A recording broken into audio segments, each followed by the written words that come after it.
हरे कृष्णा। आइए आज हम गीता जी के तीसरे अध्याय के 38वें श्लोक की विस्तृत व्याख्या करेंगे।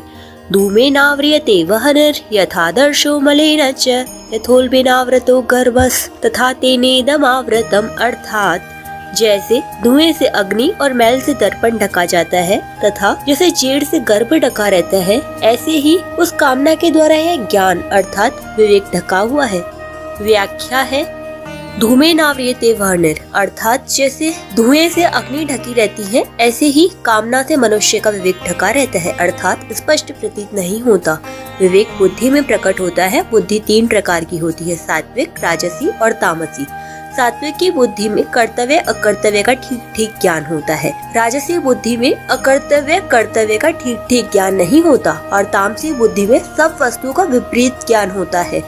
कामना उत्पन्न होने पर सात्विक की बुद्धि भी धुएं से अग्नि के समान ढकी जाती है। फिर राजसी और तामसी बुद्धि का तो कहना ही क्या है। सांसारिक इच्छा उत्पन्न होते ही पारमार्थिक मार्ग में धुआं हो जाता है। अगर इस अवस्था में सावधानी नहीं हुई तो कामना और अधिक बढ़ जाती है। कामना बढ़ने पर तो पारमार्थिक मार्ग में अंधेरा ही हो जाता है। उत्पत्ति विनाशशील जड़ वस्तु में प्रियता, महत्ता, सुखरूपता, सुंदरता, विशेषता आदि दिखने के कारण ही उनकी कामना पैदा होती है। यह कामना ही मूल में विवेक को ढकने वाली है। अन्य शरीरों की अपेक्षा मनुष्य शरीर में विवेक विशेष रूप से प्रकट है, किंतु जड़ पदार्थों की कामना के कारण वह विवेक काम नहीं करता। कामना उत्पन्न होते ही विवेक धुंधला हो जाता है। जैसे धुएं से ढकी रहने पर भी अग्नि काम कर सकती है, ऐसे ही यदि साधक कामना के पैदा होते ही सावधान हो जाए तो उसका विवेक काम कर सकता है। प्रथमावस्था में ही कामना को नष्ट करने का सरल उपाय यह है कि कामना उत्पन्न होते ही साधक विचार करे कि हम जिस वस्तु की कामना करते हैं वह वस्तु हमारे साथ सदा रहने वाली नहीं है। वह वस्तु पहले भी हमारे साथ नहीं थी और बाद में भी हमारे साथ नहीं रहेगी तथा बीच में भी उस वस्तु का हमसे निरंतर वियोग हो रहा है। ऐसा विचार करने से कामना नहीं रहती। यथादर्शो मलेन च, जैसे मैल से ढक जाने पर दर्पण में प्रतिबिंब दिखना बंद हो जाता है, ऐसे ही कामना का वेग बढ़ने पर मैं साधक हूँ, मेरा यह कर्तव्य है और यह अकर्तव्य है, इसका ज्ञान नहीं रहता। अंतःकरण में नाशवान वस्तु का महत्व ज्यादा हो जाने से मनुष्य उन्हीं वस्तुओं के भोग और संग्रह की कामना करने लगता है। यह कामना जो जो बढ़ती है त्यों ही त्यों मनुष्य का पतन होता है। वास्तव में महत्व वस्तु का नहीं प्रत्युत उसके उपयोग का होता है। रुपए, विद्या, बल आदि स्वयं कोई महत्व की वस्तु नहीं है, उनका सदुपयोग ही महत्व का है। यह बात समझ में आ जाने पर फिर उनकी कामना नहीं रहती, क्योंकि जितनी वस्तुएं हमारे पास में है उन्हीं के सदुपयोग की हमारे पर जिम्मेवारी है। उन वस्तुओं को भी सदुपयोग में लगाना है। फिर अधिक की कामना से क्या होगा? कारण कि कामना मात्र से वस्तुएं प्राप्त नहीं होती। सांसारिक वस्तुओं का महत्व ज्यों ज्यों कम होगा त्यों ही त्यों परमात्मा का महत्व साधक के अंतःकरण में बढ़ेगा। सांसारिक वस्तु का महत्व सर्वथा नष्ट होने पर परमात्मा का अनुभव हो जाएगा और कामना सर्वथा नष्ट हो जाएगी। यथोल्बेनावृतो गर्भ है। दर्पण पर मैल आने से उसमें अपना मुख तो नहीं दिखता, पर यह दर्पण है ऐसा ज्ञान तो रहता ही है, परंतु जैसे जेड़ से ढके गर्भ का यह पता नहीं लगता कि लड़का है या लड़की, ऐसे ही कामना की तृतीय अवस्था में कर्तव्य अकर्तव्य का पता नहीं लगता, अर्थात विवेक पूरी तरह ढक जाता है। विवेक ढक जाने से कामना का वेग बढ़ जाता है। कामना में बाधा लगने से क्रोध उत्पन्न होता है, फिर उससे सम्मोह उत्पन्न होता है। सम्मोह से बुद्धि नष्ट होती है और बुद्धि नष्ट हो जाने पर मनुष्य करने योग्य कार्य नहीं करता और झूठ, कपट, बेईमानी, अन्याय, पाप, अत्याचार आदि न करने योग्य कार्य करने लग जाता है। ऐसे लोगों को भगवान मनुष्य भी नहीं कहना चाहते। इसलिए 16वें अध्याय में जहाँ ऐसे लोगों का वर्णन हुआ है वहाँ भगवान ने मनुष्यवाचक कोई शब्द नहीं दिया। स्वर्गलोक के कामना वाले लोगों को भी भगवान ने कामात्मा कहा है, क्योंकि ऐसे लोग कामना के ही स्वरूप होते हैं। कामना में ही तदाकार होने से उनका निश्चय होता है कि सांसारिक सुख से बढ़कर और कुछ है ही नहीं। यद्यपि कामना की इस तृतीय अवस्था में मनुष्य की दृष्टि अपने वास्तविक उद्देश्य परमात्मा प्राप्ति की तरफ नहीं जाती, तथापि किन्हीं पूर्व संस्कारों से, वर्तमान के किसी अच्छे संग से या अन्य किसी कारण से उसे अपने उद्देश्य की जागृति हो जाए तो उसका कल्याण भी हो सकता है। तथा तेनेदमावृतम्, इस श्लोक में भगवान ने एक काम के द्वारा विवेक को ढकने के विषय में 3 दृष्टांत दिए हैं। अतः उपयुक्त पदों का तात्पर्य है कि एक काम के द्वारा विवेक ढका जाने से काम की तीनों अवस्थाएं प्रबुद्ध होती है। कामना उत्पन्न होने पर उसकी ये 3 अवस्थाएं सबके हृदय में आती है, परंतु जो मनुष्य कामना को ही सुख का कारण मानकर उनका आश्रय लेते हैं और कामना को त्याज्य नहीं मानते, वे कामना को पहचान ही नहीं पाते। परंतु परमार्थ में रुचि रखने वाले तथा साधन करने वाले पुरुष इस कामना को पहचान लेते हैं। जो कामना को पहचान लेता है वही कामना को नष्ट भी कर सकता है।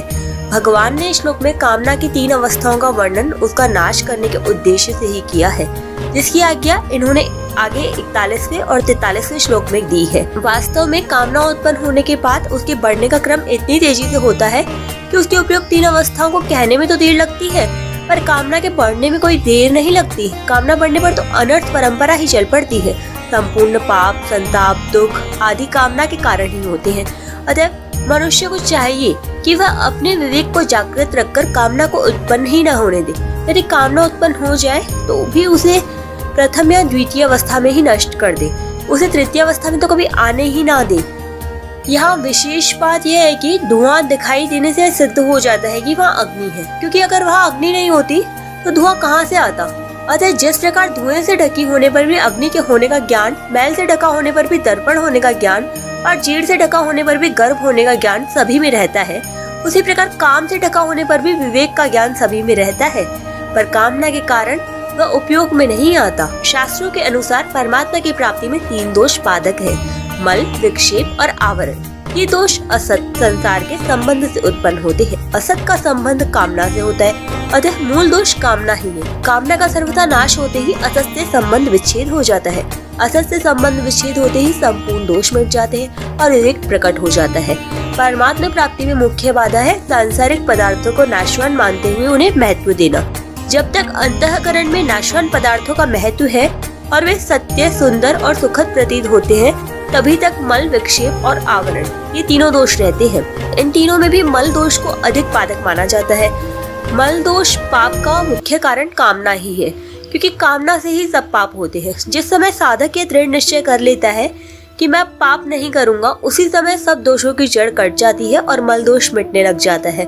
सर्वथा निष्काम होने पर मल दोष सर्वथा नष्ट हो जाता है। श्रीमद् भागवत में भगवान ने कामना वाले पुरुषों के कल्याण का उपाय कर्मयोग, निष्काम कर्म बताया है। कर्मयोगस्तु कामिनाम। अतः कामना वाले पुरुषों को अपने कल्याण के विषय में निराश नहीं होना चाहिए, क्योंकि जिसमें कामना आई है वही निष्काम होगा। कर्मयोग के द्वारा कामनाओं का नाश सुगमता पूर्वक हो जाता है। छोटी से छोटी या बड़ी से बड़ी प्रत्येक लौकिक या पारमार्थिक क्रिया करने से मैं क्यों करता हूँ और कैसे करता हूँ, ऐसी सावधानी हो जाए तो उद्देश्य की जागृति हो जाती है।